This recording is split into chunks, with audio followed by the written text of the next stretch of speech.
O Senhor esteja convosco. Proclamação do Evangelho de Jesus Cristo segundo Mateus. Naquele tempo, um anjo do Senhor apareceu em sonho a José e lhe disse: levanta-te, toma o menino e sua mãe e foge para o Egito. Fica lá até que eu te avise, porque Herodes vai procurar o menino para o matar. José levantou-se durante a noite, tomou o menino e sua mãe e partiu para o Egito. Ali permaneceu até a morte de Herodes, para que se cumprisse o que o Senhor dissera pelo profeta: do Egito eu chamei o meu filho. Palavra da salvação.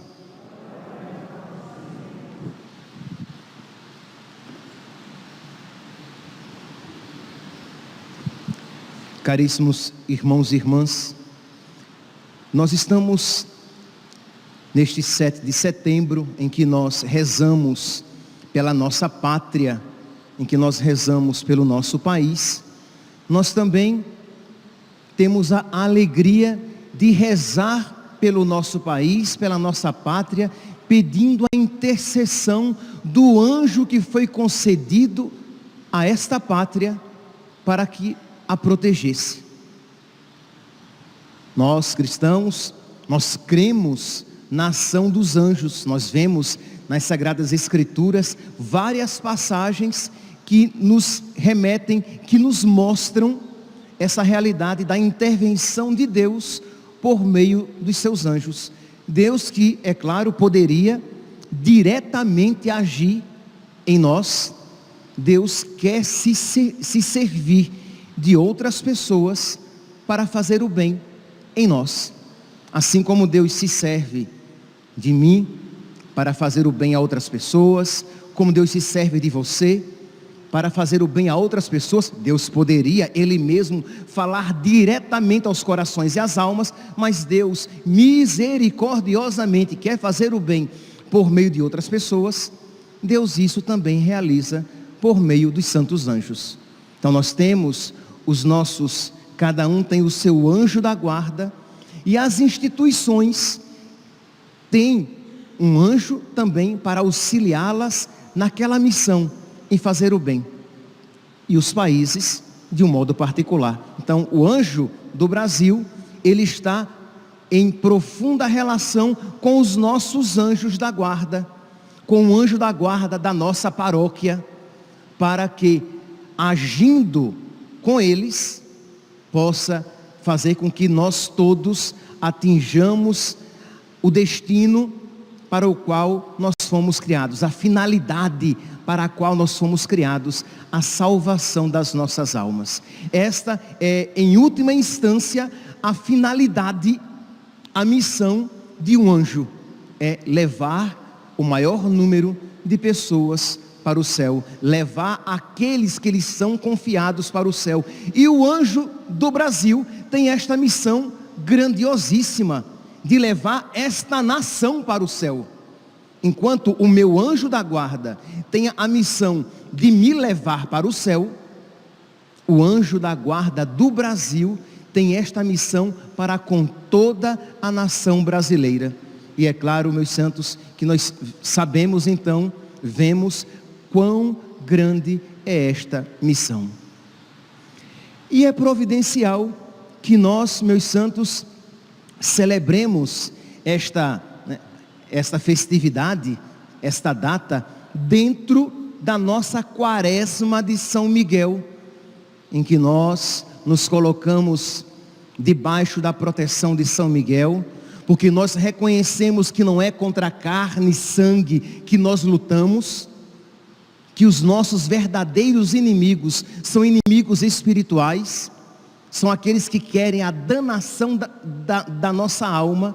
Então é tão propício que nós então celebremos o anjo da guarda do Brasil dentro desta quaresma de São Miguel, em que nós nos aproximamos desse anjo tão poderoso e tão querido a Deus, que gritou: quem como Deus? Que alegria, meus santos, se todos nós, na nossa vida prática, nós repetirmos, e esta é a finalidade do nosso anjo da guarda, que alegria se nós, na nossa vida prática, dissermos: quem como Deus? Isto é, primeiramente Deus, nada além do que Deus, e ninguém contra Deus. E que alegria, meus santos, se a nação brasileira, e que alegria nós daremos ao anjo da guarda do Brasil, se a nação brasileira também, nação cristã, disser também, a exemplo de São Miguel: quem como Deus? Ninguém igual a Deus, ninguém acima de Deus, ninguém contra Deus. Nós hoje então, neste 7 de setembro, queremos rezar pela nossa nação, para que o nome de Deus seja glorificado, para que o nome de Deus seja amado, e para que esta nação atinja a finalidade para a qual ela foi criada. E neste sentido, meus santos, a escolha dos nossos dirigentes está intimamente relacionada. Nós sabemos que a quaresma de São Miguel terminará no dia 29 de setembro, e 2 dias depois, nós teremos já, 3 dias depois, nós teremos já as eleições do nosso país. Então teremos no dia 30 São Jerônimo, no dia 1º Santa Teresinha do Menino Jesus, e no dia 2, domingo, nós teremos as eleições. Aí você diz: padre, mas o senhor não acha, e aqui tentarei falar, meus santos, com toda a clareza e sinceridade possível, mas padre, esse negócio assim de aproximar tanto igreja e sociedade e algumas coisas de política, isso é correto? Então vamos lá, meus santos. Primeiro nós devemos nos perguntar: a igreja, ela tem uma mensagem à sociedade? Ou a mensagem da igreja é simplesmente espiritual? Ora, a mensagem da igreja é, sem sombra de dúvidas, primeiramente espiritual, mas ela tem uma mensagem social que o digam, que o diga a doutrina social da igreja e as encíclicas sociais da igreja. Hoje eu farei menção de uma encíclica, 40º ano, uma encíclica social do Papa Pio XI, em que ele, por ocasião do 40º ano de uma outra encíclica, daí vem o nome da encíclica, 40º ano, por ocasião do 40º ano da encíclica Rerum Novarum de Leão XIII, isto é, uma outra encíclica social, em que os papas dizem aos cristãos como é que nós devemos viver em sociedade, como é que nós devemos regular a nossa sociedade para que o nome de Cristo seja reconhecido, para que o nome de Cristo seja exaltado, porque o reinado de Cristo não é apenas espiritual, o reinado de Cristo é também na sociedade. Como assim você vai dizer: ah, Jesus reina no meu coração, mas na minha família quem faz as regras sou eu, lá em casa eu é que mando. Ah, Jesus é o meu rei, mas na minha vida financeira Deus não dá pitaco. Como assim? Ah, Deus é o rei, Deus é o Senhor da nação brasileira, mas as leis da nação brasileira são totalmente contrárias a Cristo. Como assim? Isso seria uma incompatibilidade, uma esquizofrenia, em que você dissocia e apresenta de uma maneira diametralmente oposta Deus no nível espiritual e a sua completa e total irrelevância na vida social. E não é assim. É verdade, meus santos, é verdade que a igreja não toma partido.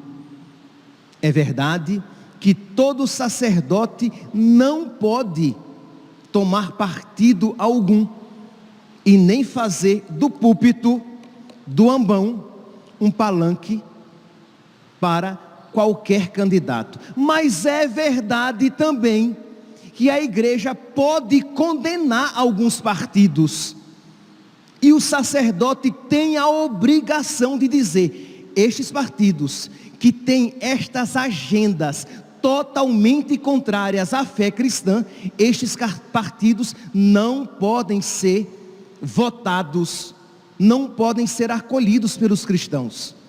Percebe? A igreja não pode escolher um candidato, mas ela pode dizer: este candidato tem propostas totalmente contrárias à fé cristã. Um candidato que seja a favor da legalização das drogas, da legalização da maconha. Um candidato que seja a favor da destruição da família e a favor da ideologia de gênero. Um candidato que seja a favor da perseguição religiosa. Como é que então a igreja pode dizer: não, é indiferente votar em qualquer candidato? É claro que um candidato assim não pode ser votado por um cristão. É claro que um partido que tenha na sua agenda este objetivo não pode ser votado por um cristão. Entende, meus santos? E isso não é um discurso político, mas isso é um ensinamento de fé. Nós temos, eu aqui fazia referência aqui à encíclica 40º ano de Pio XI, e eu trouxe aqui algumas frases, algumas afirmações claríssimas, por exemplo, de Pio XI, a respeito do comunismo, do socialismo. Que um católico, que um cristão não pode ser comunista. Ah, padre, mas então Pio XI estava sendo político. Não, ele estava sendo evangélico, porque ele está ensinando que um cristão, ele não pode apoiar um partido contra Deus. Que um cristão não pode apoiar um candidato que tem como objetivo a destruição do reino de Deus aqui na terra. Que um cristão não pode votar num candidato que tem como objetivo dizimar e acabar com os cristãos, acabar com essa nossa liberdade de poder falar em nome de Cristo e transmitir os ensinamentos de Cristo. Porque se vocês olharem na história, onde os países comunistas se instalaram, onde os partidos comunistas se instalaram, isso eles fizeram. Aqui não é uma teoria abstrata, aqui não é apenas algo que está na teoria. Se vocês olharem a antiga União Soviética, o que lá foi feito com os cristãos, e aqui eu nem vou entrar nas outras atrocidades por esta ideologia satânica realizada. O comunismo é uma ideologia satânica. Nem vou entrar aqui, estou aqui me atendo apenas àquilo que eles fizeram contra os cristãos. Se vocês olharem em países como, por exemplo, Cuba, nós estamos vendo agora na Nicarágua, ora, nós estamos vendo o que lá está sendo realizado. De modo que, quando um Papa diz, nessa encíclica social, 40º ano, você pode depois jogar na internet e botar lá 40º ano, ano com 2 N's, 40º ano, você pode ler a encíclica inteira, uma encíclica de ensinamentos sociais da igreja, e vai dizer assim, que não existe um socialismo religioso, um socialismo cristão, porque são termos contraditórios. Ou você é uma coisa, ou você é outra. Você não pode ser socialista cristão, socialista católico. Ninguém, uma frase forte, no número 120 da 40º ano, ninguém pode ser ao mesmo tempo católico e socialista. Uma afirmação clara. E como é então que nós dizemos, não, mas eu quero que a minha nação seja regida, seja governada por essas diretrizes que estão totalmente são contrárias, não são apenas diferentes, mas são contrárias à doutrina cristã, aos princípios cristãos, aos mandamentos cristãos. É uma atitude suicida, mas é claro que quem é a favor do comunismo e do socialismo vai dizer o quê? Isso é um discurso político, porque eles querem nos calar. Isso é um discurso político, a igreja tem que ficar trancada na sacristia.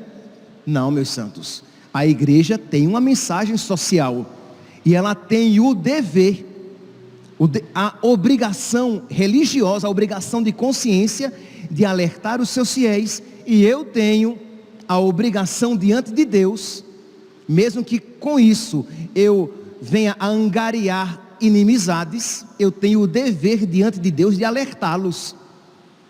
Por quê? Porque diante de Deus um dia eu estarei e haverei de prestar contas pelas almas que me foram confiadas. E eu não quero, meus santos, que nosso Senhor diga: covarde, tu conhecias a verdade, mas por medo de retaliações não falaste a verdade. Lembremos-nos que no livro do Apocalipse, a fileira dos condenados é puxada pelos covardes. Os primeiros citados no livro do Apocalipse são os covardes. Então nós precisamos, com toda a caridade, mas falar, orientar as pessoas, orientar os cristãos, para que votemos como cristãos. Um cristão vive como um cristão. Um cristão veste-se como um cristão. Um cristão tem amizades cristãs. Um cristão tem famílias cristãs. Um cristão vota como cristão. Um cristão não pode votar como um pagão, escolhendo governantes, dirigentes que têm na sua própria agenda, na agenda do seu partido, repito, diretrizes contrárias, antagônicas aos princípios, mandamentos e diretrizes cristãs. Continua o Papa Pio XI na encíclica 40º ano.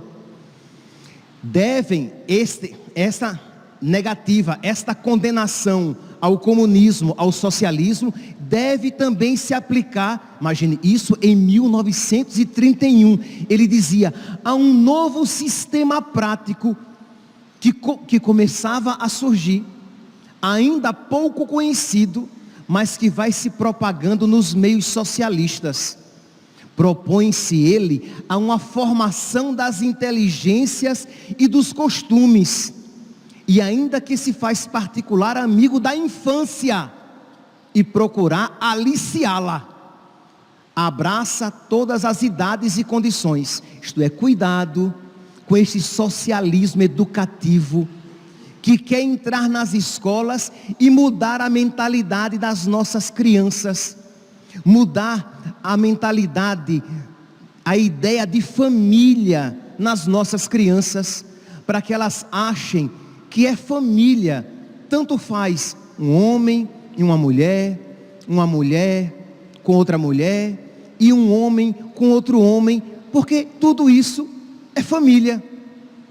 E incutir nas nossas crianças, porque, meus santos, nós que fomos criados, sendo educados segundo os princípios cristãos, nós vemos que não é a mesma coisa. Mas imagine uma criança que cresce nesse ambiente, vendo tudo como se fosse normal, e impedida de manifestar a sua opinião, porque a sua opinião seria tida como criminosa. A criminalização da opinião, aquilo que tão bonito se tem falado de, esqueci aqui, mas eu copiei, regulamentação da imprensa. Então se quer regulamentar a imprensa para que as pessoas não falem tudo aquilo que elas pensam e que elas querem. E é por isso, por causa desta perseguição daquilo que se fala, daquilo que se prega e daquilo que se condena, que os padres lá na Nicarágua estão sendo presos, que o bispo está preso, que seminaristas estão presos, e que leigos estão presos. Por quê? Que crime foi que eles cometeram? Eles condenaram as coisas erradas que viram e ousaram ensinar a doutrina social da igreja e o evangelho. E por causa disso, eles foram presos. Meus santos, nós temos que ter a coragem de pegar o que é que a igreja fala a respeito da sua doutrina social e ensinar. Isto é um ensinamento cristão. Isso é uma doutrina cristã. Isso não é política. Claro que tem interferência na vida política, é óbvio, mas não é um discurso essencialmente político. Mas eles querem dizer que é, para que o padre, com medo, nada fale, porque, nossa, ele será cancelado, ele será perseguido. Por quê? Porque é claro que aqueles que não querem isso ouvir, querem calar a boca desses padres e pregadores a todo custo. E nós devemos, enquanto podemos, levantar as nossas vozes e dizer a verdade, dizer aquilo que sempre foi dito. Eu estou repetindo as palavras de um papa. Eu acho que são palavras autorizadas, né? Eu estou repetindo as palavras de um papa, não numa conversa qualquer, mas numa encíclica, num documento oficial da igreja, em que ele diz que é impossível ser cristão e socialista. E diz: tenham cuidado, porque este mal quer se infiltrar, inclusive nas escolas, na infância, para deturpar a mentalidade das nossas crianças. E aí segue aqui, isso que eu acabei de falar, está no número 121 da 40º ano, mas vocês podem depois baixar este documento e ler para conhecer o que a igreja fala a esse respeito. Então, meus irmãos, nós queremos que o nosso país seja um país regido pela lei de Deus. Nós estamos rezando, pedindo a intercessão do anjo da guarda do Brasil, para que neste país, o Brasil, como nação, diga: quem como Deus? Mas para isso, nós precisamos fazer todo o possível, para que haja condições propícias, para que a lei do Evangelho possa ser vivida, sem perseguição, neste mesmo país.